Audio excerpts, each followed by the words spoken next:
What's more important to Chelsea? Let's take the Chelsea angle first. Champions League or hardware? I think you've got to say Champions League. Why was it so tough for you? I thought you would have been. Well, how can you turn around and say, well, winning the FA Cup's not important?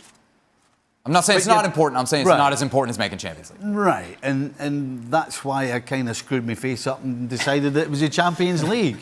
You know, if they lose the FA Cup final, finish in the top 4, regardless of whether they win or lose the Champions League final, it will be looked upon as a success. But you know what? It could change very quickly. They could still not make the top 4. They could still end the season outside the top 4 and have no silverware.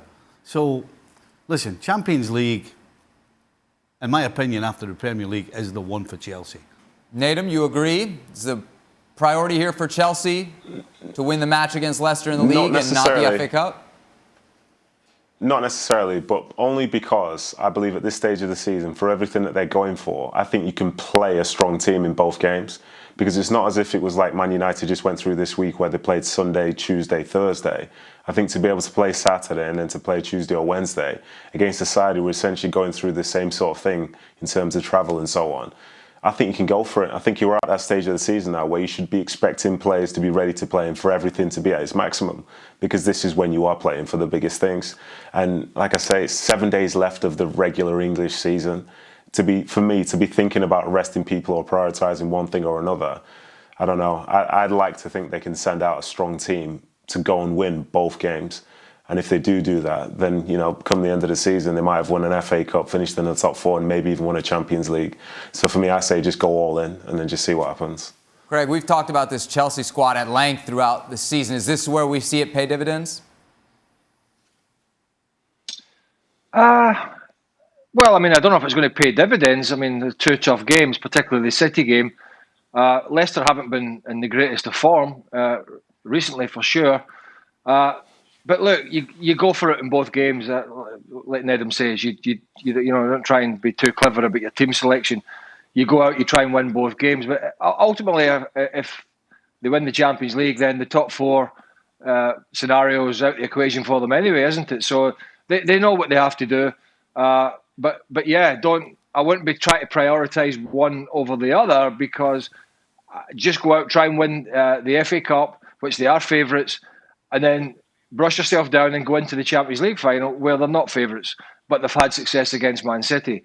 So I think Tuchel will make a reasonable balance at doing that. They've got enough players, and if there's any issues or they're winning, for example, comfortably in the FA Cup final, and that's a big if, you can always take some players off and give them a rest.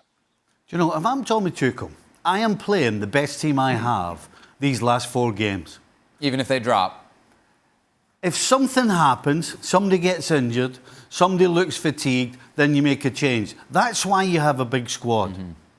If you try and be too clever and try and prioritise anything, you could end up slipping up in them all. You know, I just said for Nedum that they could end up with nothing. But Nedum's saying, well, they could end up with everything.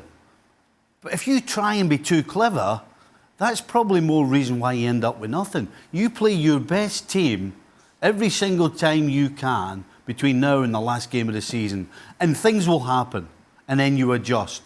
But I'll tell you what, if he tries to be too clever, he could blow the whole thing up. All right, let's get some predictions. Nedum, you'll be at Wembley tomorrow. Who you got winning? Yeah, I've got Chelsea, but I'm going to say probably Chelsea 2-1. Maybe it'll be a good game by the end, but we shall see. Craig, you agree? Yeah, I'm going to go for my old club because they've looked strong, and say Leicester haven't been playing as well with the 2 up front. Vardy's not been as sharp. Maddison in behind hasn't been as sharp. He was left out at Old Trafford. See what happens there. So yeah, I'm going to go for Chelsea 2-1 the same. Stevie, you going to make it 3 for 3? Absolutely. Yeah. To me, Leicester look jaded. From Southampton to Newcastle to even winning against United, they look jaded to me. I can only see one winner, and that's Chelsea. Thanks for watching ESPN on YouTube. And for more sports highlights and analysis, be sure to download the ESPN app. And for premium content plus live streaming, make sure to subscribe to ESPN Player.